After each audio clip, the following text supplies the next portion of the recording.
Okay, here we go. Let's say we're going to deal with a piston cylinder, and it has carbon monoxide inside of it. Okay, and we're going to say that carbon monoxide, CO, is an ideal gas. And we're going to say the K value is equal to 1.4. Yeah, we're getting to a little delay here. I don't know what's going on with my computer. Okay, and we're going to say that the process this piston cylinder follows is going to be P V to the K is equal to constant. So now we're saying it's a polytropic process. It's a polytropic process, but instead of raising it to the N, I'm telling you the N is equal to 1.4. N happens to be equal to K in this case.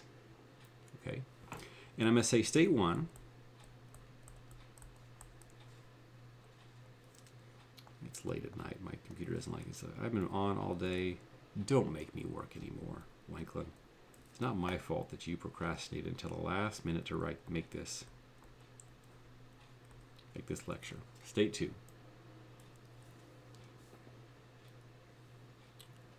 Temperature 1 is going to be equal to 200 degrees Fahrenheit. Pressure 1 is equal to 40 psi.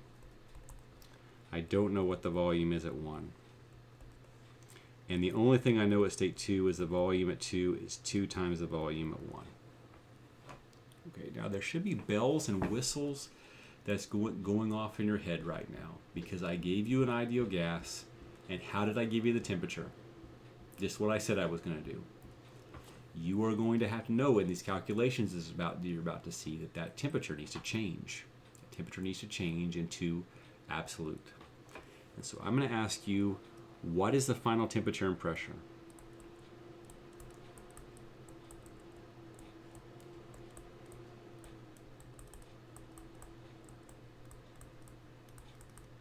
Okay, I'm going to do one of these, and then you're going to do the rest of them. And I know it's polytropic, and so I know these relationships are going to be able to work here. So I'm going to say P2 over P1 is going to be equal to V1 all over V2 to the N. And you might say, well, Dr. Wankel, that's not how that looked earlier. You had things raised to different powers.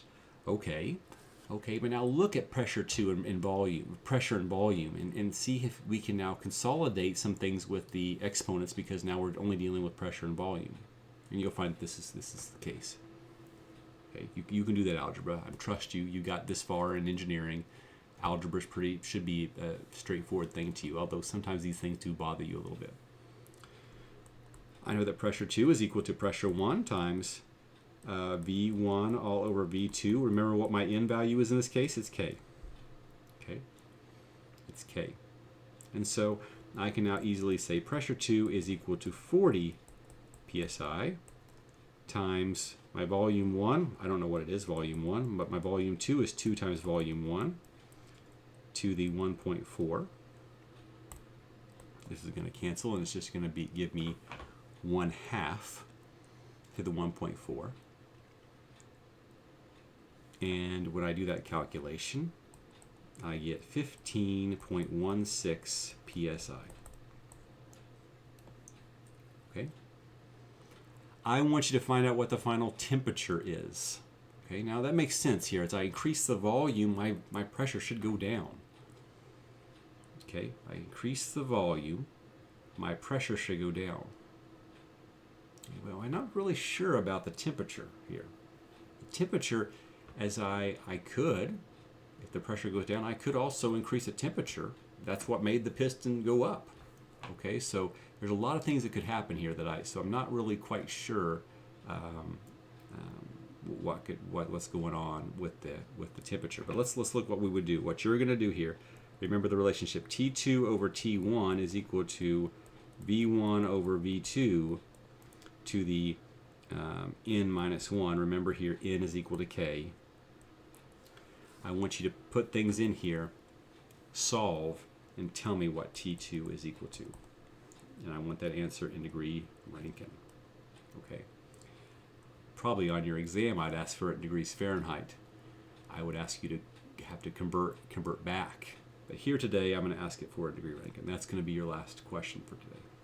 Okay? There we go. There's some example problems for you, and then we'll move on to Chapter 4 on our next lecture.